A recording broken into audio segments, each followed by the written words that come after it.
On the headlines, as Nigerians count down to May 29, stakeholders express concern about transition to new administration. He is preparing, doing everything possible to ensure that he hands over on the 29th.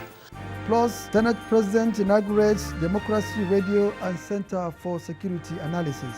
We are obliged as an arm of government responsible for shaping public policy, making laws and representing citizens.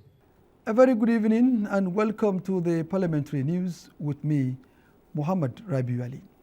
As Nigerians anticipate the inauguration day of the 16th President of Nigeria, stakeholders in the country are concerned about the transition of the outgoing leadership of the APC to the incoming leadership of the same party.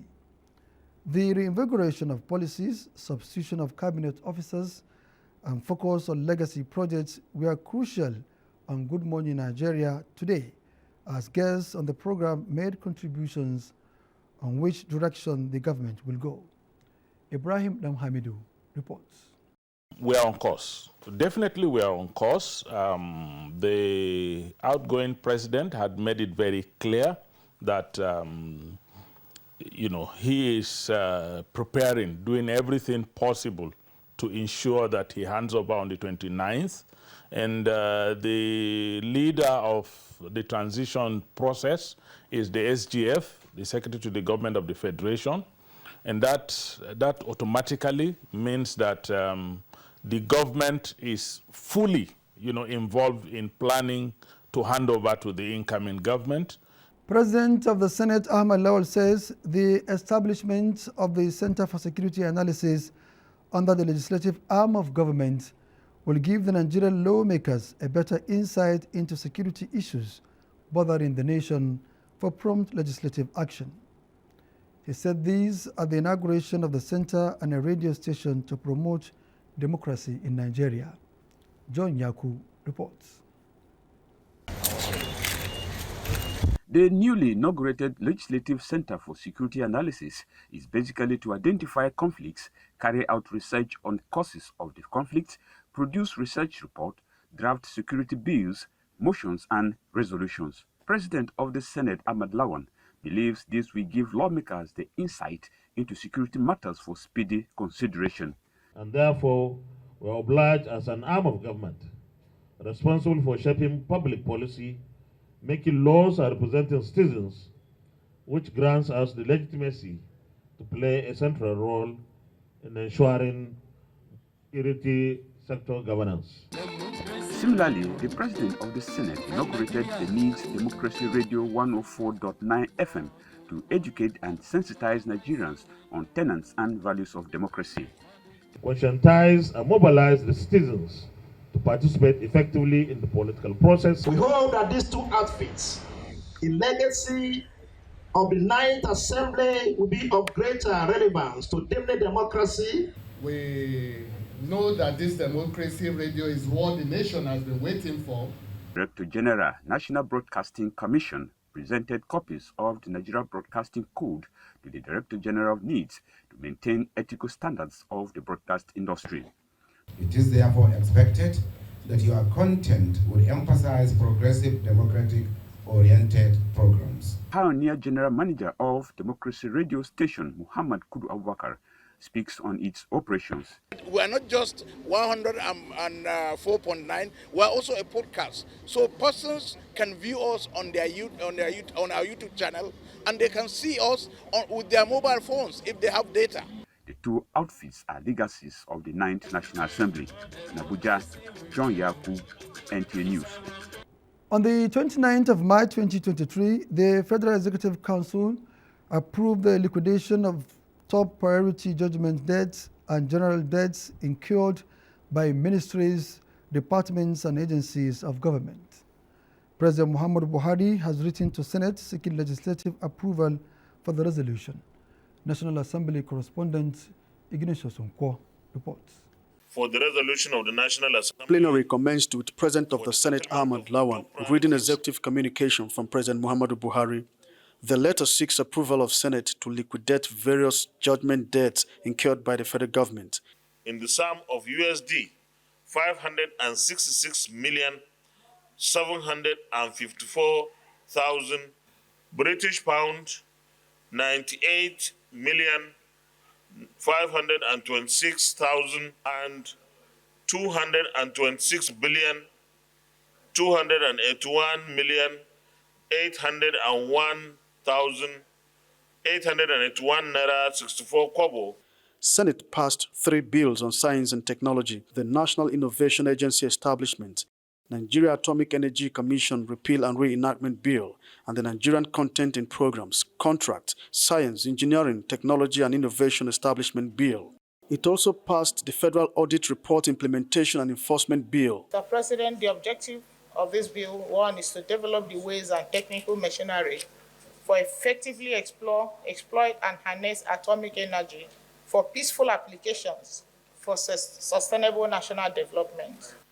On our Public Accounts Committee resolutions or recommendations, implementable and must be mandatorily implemented.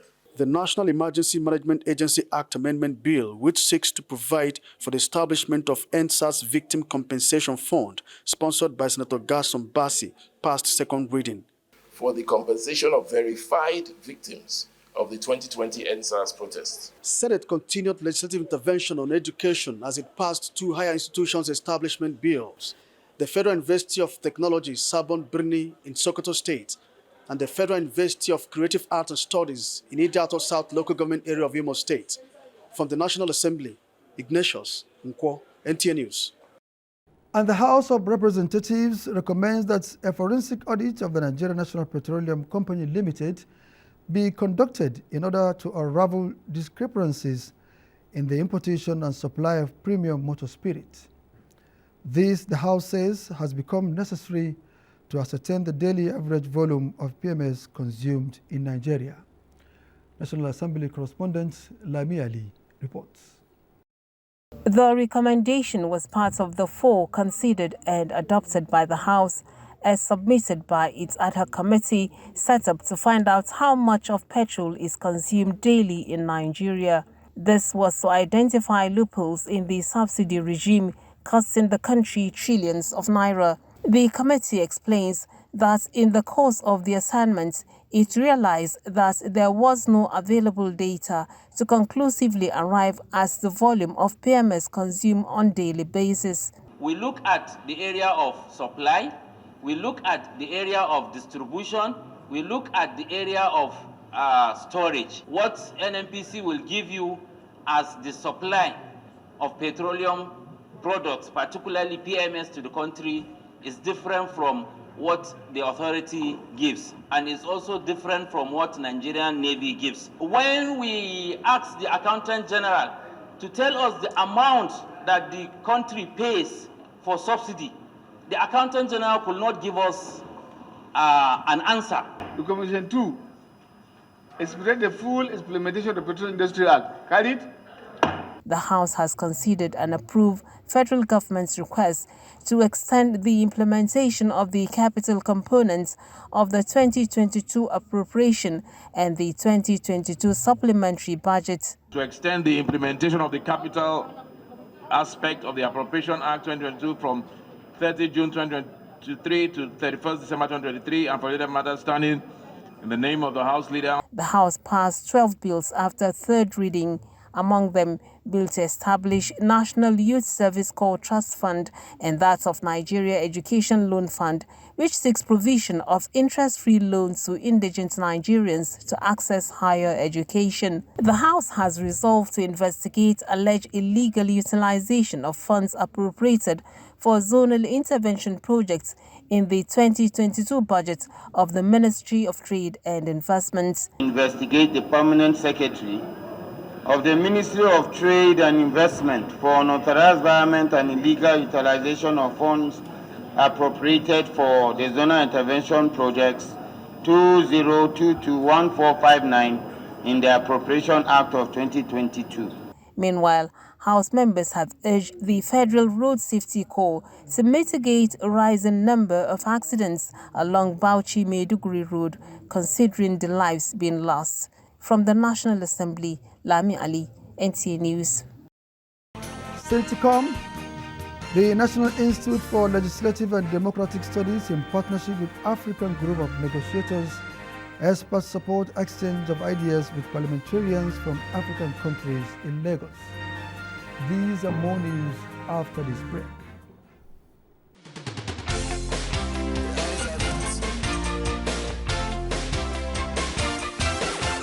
NTA Parliament is a dedicated 24-hour channel that broadcasts activities of the Nigerian Senate, Federal House of Representatives, and all the 36 state houses of assembly. NTA Parliament, strengthening Nigeria's democracy.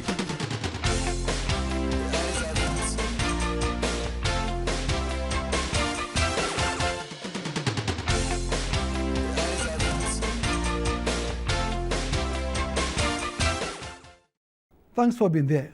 As the clock of the current administration ticks to final moments, the Kano State House of Assembly is leaving no bills behind. Samira Hamishura reports that the 9th House of Assembly has passed the Kano State Child Protection Amendment Bill and the Kano State Road Funds Bill. Her reports. The Kano State Roads Funds Bill 2023 is aimed at complementing the Rural Access Roads Bill that was earlier passed by the legislature. It will, among other things, strategize how funds will be sourced for the finances of the Rural Roads Agency. In another development, the House has also passed the Child Protection Bill 2023, which has been in the corridors of stakeholders for over 8 years and has attracted the attention of community-based and civil society organizations, including development partners. How to protect children in terms of education, orphanage system, how the orphanage should be, how the orphanage house should be operated, what are the things that need to be done in the orphanage house, then what are the things what are the offenses or the penalty done on the person who take for child abuse. The House has been adjourned to Monday, the 5th of June, 2023. From the Kano State House of Assembly, Samira Hamishura, NTA News. The gains made by the current administration in terms of cordial working relationship between the executive and the legislature can be sustained if the current leadership of the Senate is sustained. This is the position of a civil rights group known as the National Integrity Group. Ikechukwu Ndukwe reports. Joseph Ode is the spokesperson of the National Integrity Group. He has watched, seen, and believed that sustaining the current leadership composition at the Senate with Ahmed Lawan as Senate President will help the incoming administration easily implement the promised renewed hope and eschew the 8th Assembly experience. With the fortuitous election of a responsive and responsible president in person of the Jagaban, His Excellency Asiwaju Bola Ahmed Tinubu, Nigeria will be best served by the continuation of the pragmatic and patriotic style of the current Senate under the leadership of distinguished Senator Ahmed Lawan to ensure the rekindling of the renewed hope, a cornerstone of the manifesto of the President-elect. Nigerians may recall how the PDP adopted the same principle of continuity in leadership, with Senator David Mark presiding over the 6th and 7th Senate. The group says that sacrificing merit to zoning, ethnicity, and other political considerations may spare doom for the incoming administration in Nigeria. Ikechukwu Ndukwe, NTA News. To create awareness amongst parliamentarians in African countries on how to formulate laws and constitute oversight functions that address climate change on the continent, the National Institute for Legislative and Democratic Studies, in partnership with African Group of Negotiators, experts support exchange of ideas with parliamentarians from African countries in Lagos. Larry Beley has the details. Seated in this hall are parliamentarians and staff of legislative houses of countries in Africa, rubbing minds on ways to scale up lawmaking sessions in their various parliaments on climate change, which they admitted has not really received needed attention. For the National Institute for Legislative and Democratic Studies, convener of the conference, led by its Director General, Professor Abubakar Suleiman, the objective of the workshop is to discuss ways of harmonizing lawmaking process on climate change in Africa. We can't even talk about evaluations, monitoring where there are no laws. The first thing is, how do we get laws in place? How do we get laws, on ground? How do we make sure we come up with legislation on climate change to save the life of our people? This view is corroborated by African Group of Negotiators, Expert Supports, AGNES, and parliamentarians from other countries. We suffer a lot from losses and damages from climate change.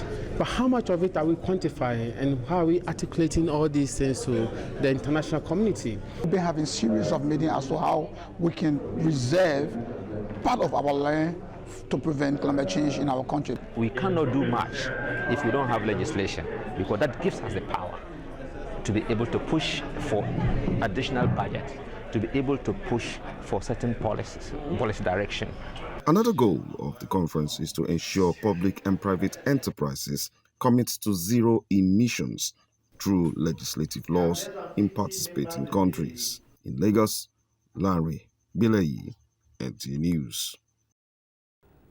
The chairperson of the Portfolio Committee on International Relations and Cooperation, Mr. Supra Mahomapello, notes with appreciation the legacy of the development of Dangote's mega refinery complex in Lagos State, which is a major crude exporter and importer of refined petroleum products.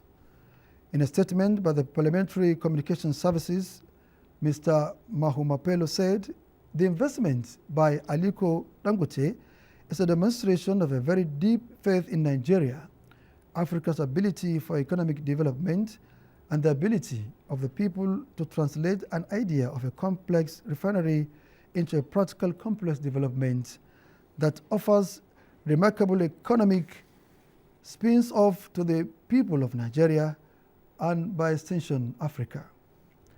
The $9 billion project, according to him, will bring an end to Nigeria's inability to refine its crude and having to depend on importation. He further commended President Muhammadu Buhari's administration for ensuring that the project was realized by ensuring the availability of needed foreign exchange, stating that other Africans and countries should emulate this example of practical patriotism of Mr. Aliko Dangote to discover potentials of their countries. Mr. Mahomapello further said, it is encouraging and reviving as people of Africa to note a potential of this nature in the African continent, which is a proof that there is ability in Africa to produce a complex refinery and process its products within Africa.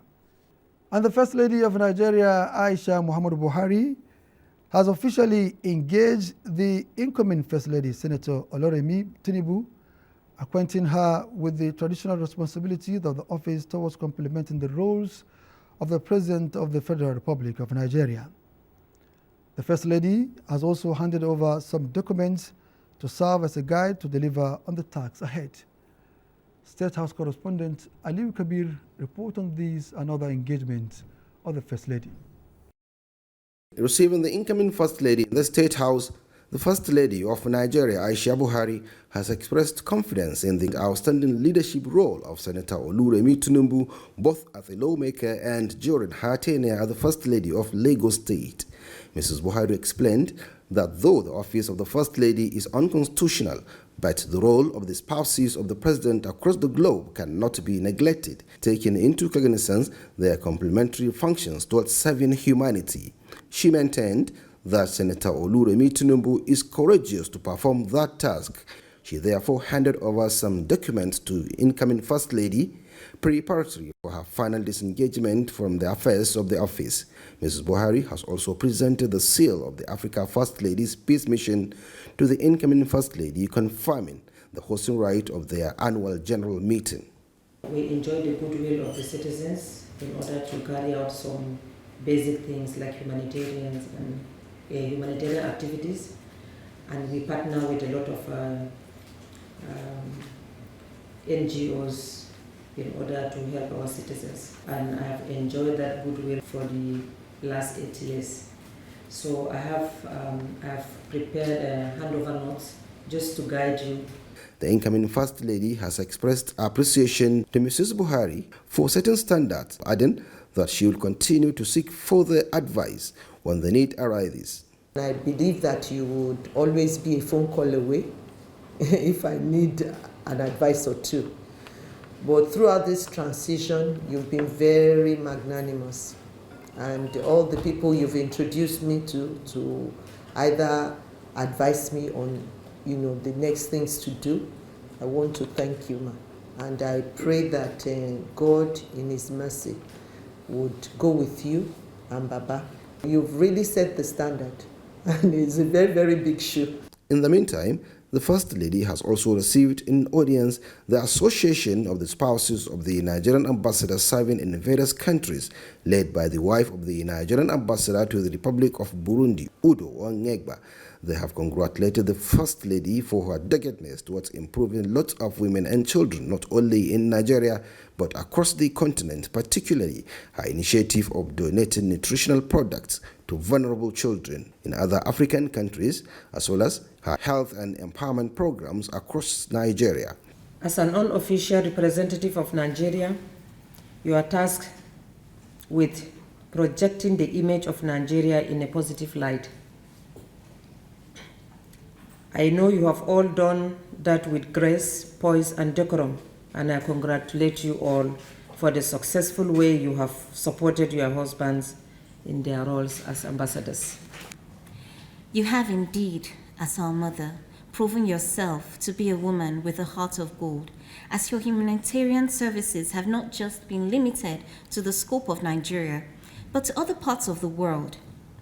The association has decorated the First Lady as pioneer patron aimed at promoting the welfare of their members as well as projecting the good image of the country. From the State House, Aliu Kabir, NTA News. And that concludes the news on Parliamentary Channel. Thanks for watching. Good evening.